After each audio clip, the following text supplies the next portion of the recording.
O Livro dos Espíritos reúne mais de 1000 respostas dadas pelos espíritos superiores com o auxílio de diversos médiuns sobre a vida presente e a vida futura. Foi adotada a seguinte legenda de cores: preto, perguntas; azul, respostas dos espíritos; laranja, notas de Allan Kardec. Capítulo 2: Elementos gerais do universo. Conhecimento do princípio das coisas. É dado ao homem conhecer o princípio das coisas? Não. Deus não permite que tudo seja revelado ao homem neste mundo. O homem penetrará um dia o mistério das coisas que lhe são ocultas? O véu se levanta para ele à medida que se depura, mas para compreender certas coisas precisa de faculdades que ainda não possui. Não pode o homem, pelas investigações científicas, penetrar algum dos segredos da natureza? A ciência lhe foi dada para seu adiantamento em todas as coisas, mas ele não pode ultrapassar os limites fixados por Deus. Quanto mais é concedido ao homem penetrar nesses mistérios, tanto maior deve ser a sua admiração pelo poder e sabedoria do Criador.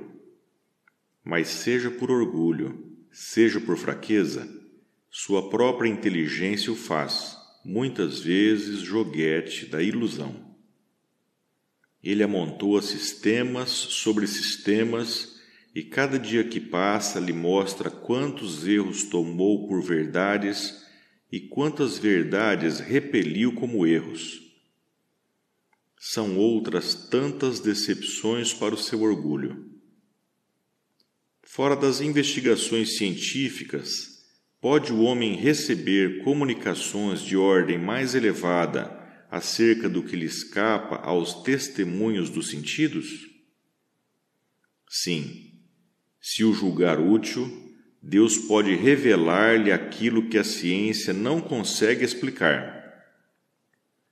É por meio dessas comunicações que o homem adquire, dentro de certos limites, o conhecimento do seu passado e do seu destino futuro. Espírito e matéria. A matéria existe de toda a eternidade como Deus ou foi criada por Ele em certo momento? Só Deus o sabe. Entretanto, há uma coisa que a razão vos deve indicar: é que Deus, modelo de amor e caridade, nunca esteve inativo.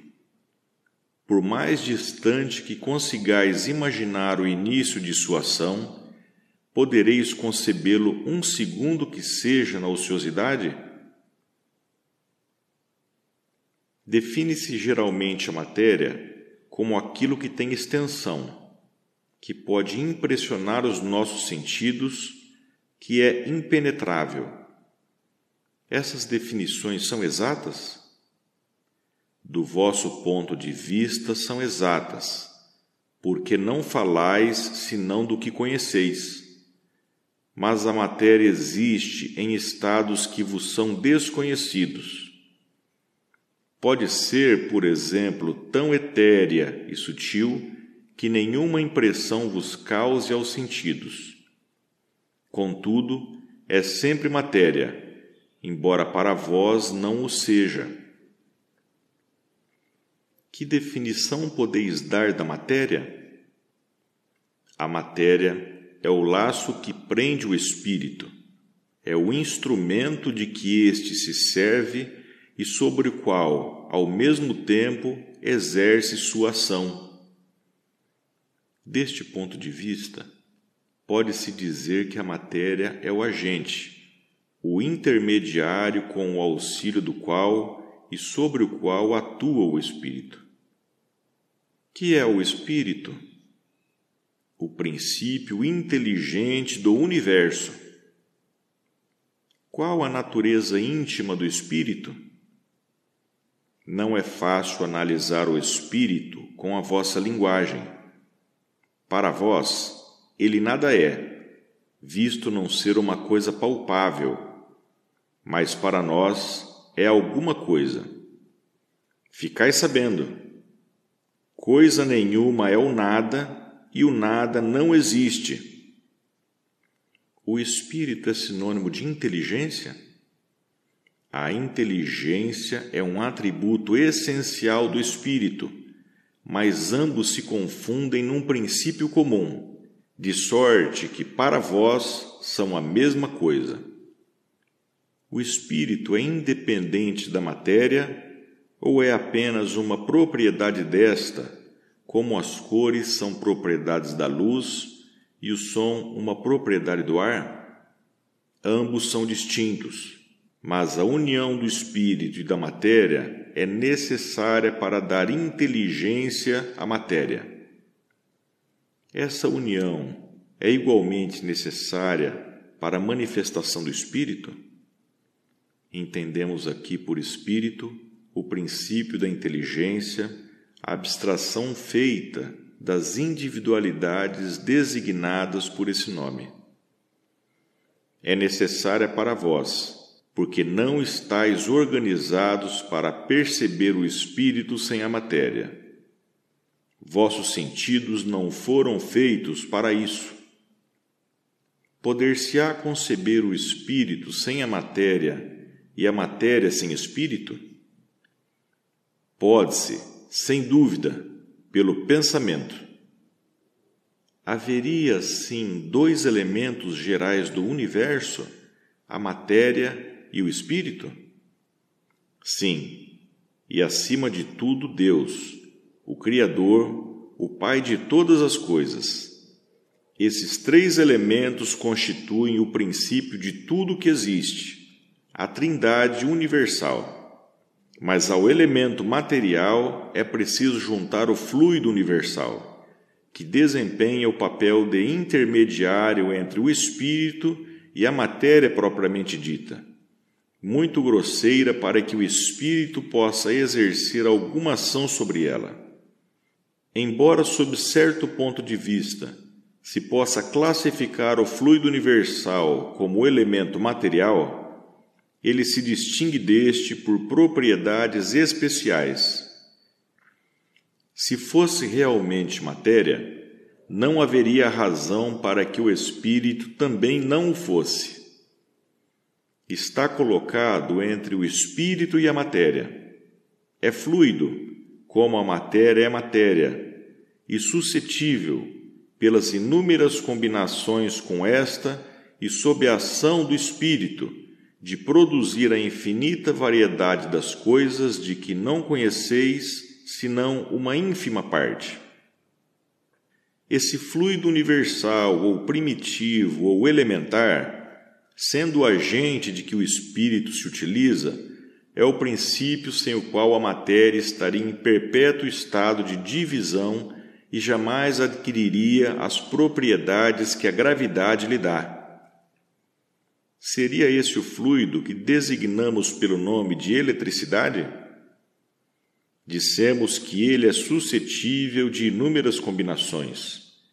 O que chamais fluido elétrico, fluido magnético, são modificações do fluido universal, que não é, propriamente falando, senão matéria mais perfeita, mais sutil e que se pode considerar independente.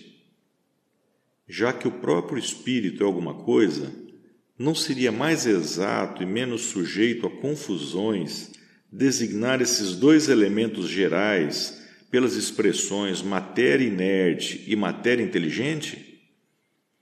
As palavras pouco nos importam. Cabe a vós formular a vossa linguagem de maneira a vos entenderdes. As vossas controvérsias provêm, quase sempre, de não vos entenderdes sobre as palavras, visto que a vossa linguagem é incompleta para exprimir as coisas que não ferem os vossos sentidos. Um fato patente domina todas as hipóteses. Vemos matéria que não é inteligente e vemos um princípio inteligente independente da matéria. A origem e a conexão dessas duas coisas nos são desconhecidas. Quer elas tenham ou não uma fonte comum e os necessários pontos de contato, quer a inteligência tenha existência própria, ou seja, uma propriedade, um efeito, quer seja mesmo, segundo a opinião de alguns, uma emanação da divindade, ignoramos. Elas se nos revelam distintas, razão por que as admitimos formando os dois princípios constitutivos do universo. Vemos acima de tudo isso uma inteligência que domina todas as outras, que as governa, que se distingue delas por atributos especiais. É a essa inteligência suprema que chamamos Deus. Propriedades da matéria. A ponderabilidade é um atributo essencial da matéria? Da matéria como a entendeis, sim, mas não da matéria considerada fluido universal. A matéria etérea e sutil que forma esse fluido é imponderável para vós, mas nem por isso deixa de ser o princípio da vossa matéria pesada. A gravidade é uma propriedade relativa. Fora da esfera de atração dos mundos, não há peso, do mesmo modo que não há alto nem baixo. A matéria é formada de um só ou de vários elementos? De um só elemento primitivo. Os corpos que considerais simples não são verdadeiros elementos, mas transformações da matéria primitiva. De onde vêm as diferentes propriedades da matéria? Das modificações que as moléculas elementares sofrem por efeito da sua união e em certas circunstâncias. De acordo com isso, os sabores, os odores, as cores, o som, as qualidades venenosas ou salutares dos corpos não passariam de modificações de uma única e mesma substância primitiva?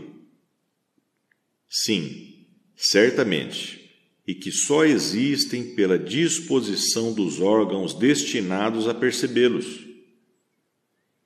Esse princípio é demonstrado pelo fato de nem todos perceberem as qualidades dos corpos da mesma maneira. Um acha uma coisa agradável ao gosto, enquanto o outro a acha ruim. Uns veem azul, o que outros veem vermelho. O que para uns é veneno, para outros é inofensivo ou salutar.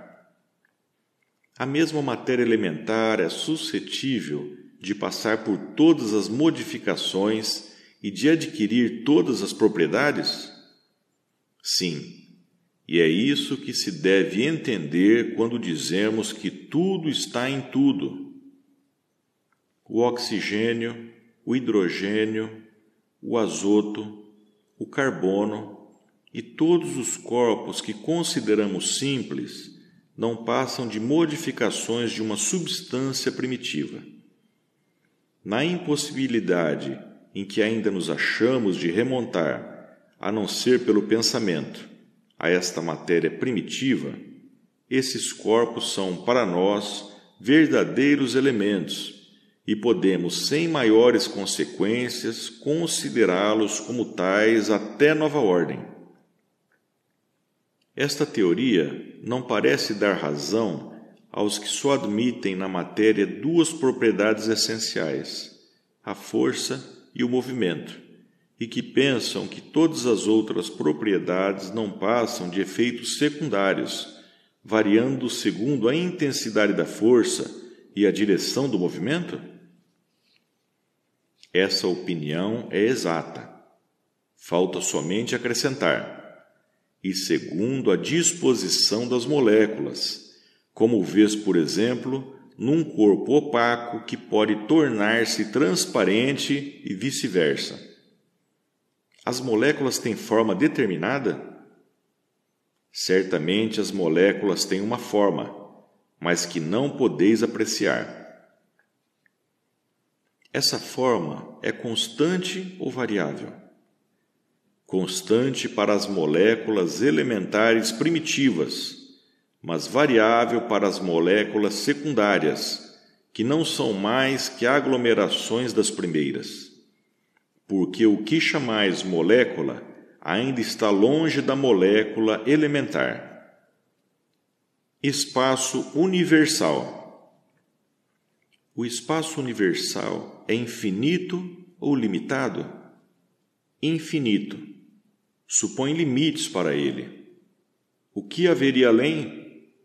Isto te confunde a razão, bem o sei. No entanto, a razão te diz que não pode ser de outro modo. O mesmo se dá com o infinito em todas as coisas. Não é na vossa pequena esfera que podereis compreendê-lo. Supondo-se um limite ao espaço, por mais distante que o pensamento possa conceber, diz a razão que além desse limite há alguma coisa e assim, gradativamente, até o infinito, porque mesmo que essa coisa fosse o vazio absoluto, ainda seria o espaço. O vácuo absoluto existe em alguma parte do espaço universal? Não, nada é vácuo. O que te parece vazio está ocupado por uma matéria que escapa aos teus sentidos e aos teus instrumentos.